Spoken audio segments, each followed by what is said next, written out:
But consider what happens if I let you train with a staggered stance. When game slippage creeps in, your right foot will now lead your left by 6 or 8 inches. Now your shoulders open up so much that it pulls the guide hand and guide arm away from the ball too early.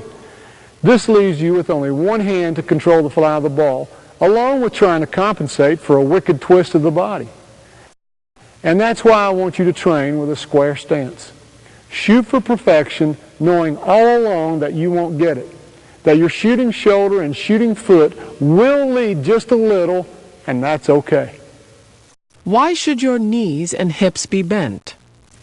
If you want to build a quick shot and decrease your chances of getting your shot blocked, learn to prepare your stance ahead of time, before the pass hits your hands or before you pick up the ball off the dribble. Otherwise, if you catch the ball off the pass or dribble, coil and then uncoil, you'll give away that you're going to shoot, or you'll give a defender time to close the gap, or both.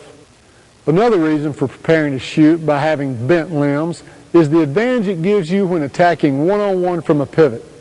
The correct shooting stance is also the correct attacking the goal stance. From this position, the defense will not know whether you're going to shoot, drive, or pass. Now you know why it's called the triple threat position or triple attack stance. Hall of Famer Rick Barry gave a great little pointer on better one-on-one offense that I've used ever since. A quick check to see if you're basketball ready is to touch your knees. If you can't touch your knees, then you're not ready to play, and you're certainly not ready to shoot. So touch your knees, stay in that stance, and you'll be shot ready. Why set your shooting wrist in the shot pocket? Trust me, you're going to set your wrist sometime during your shot motion, whether you think about it or not. If you relax the wrist in the shot pocket, then during the course of bringing the ball up the shot line, you'll bend your wrist before you begin your shooting stroke. But this moves the ball backwards in a negative direction off the shot line. The correct path of the ball should only be up and out. Anything in the other direction is negative motion and not good for your shot, especially your arch. If you didn't know that, now you do. On a side note, if you're catching a pass or trying to signal that you're open and are ready to receive a pass, you should be showing your shooting hand as a target, a signal to your passer with the additional benefit of telling them exactly where you want the ball. By showing a target hand, your wrist will already be set when the ball hits your hands. If the rest of your body is prepared, then you're ready to simply go up and out with the shot. No hand adjustments, no wasted time, quick release. Why are your forearms parallel to the floor in your shot pocket? Because if your forearms are up, then your shot pocket is going to be too high, and you'll dip the ball back to a parallel position before going up and out. This again is negative motion and a waste of time. Vice versa, if your forearms are below parallel, then you'll never develop a quick shot.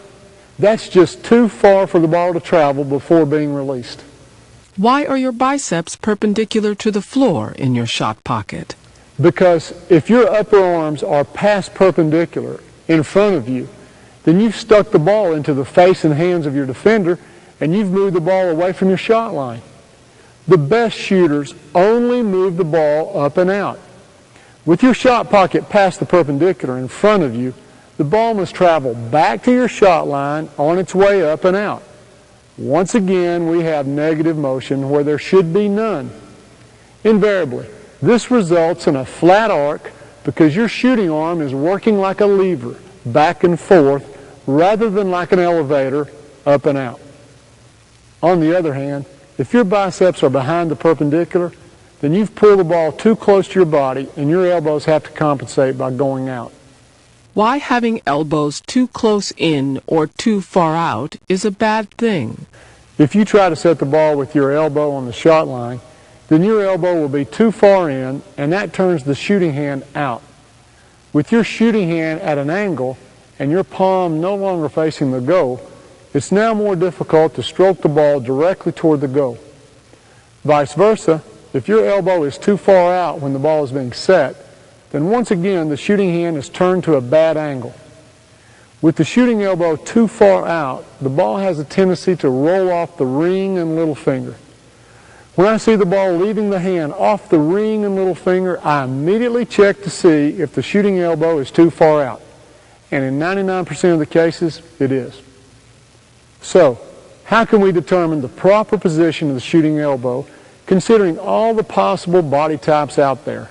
Long arms, short arms, wide shoulders, narrow shoulders, etc. The proper position of the shooting elbow is not necessarily directly under the ball. The proper position of the shooting elbow is the position that keeps the shooting palm facing the goal and finishing the stroke on the shot line without compromising any other part of the shot form.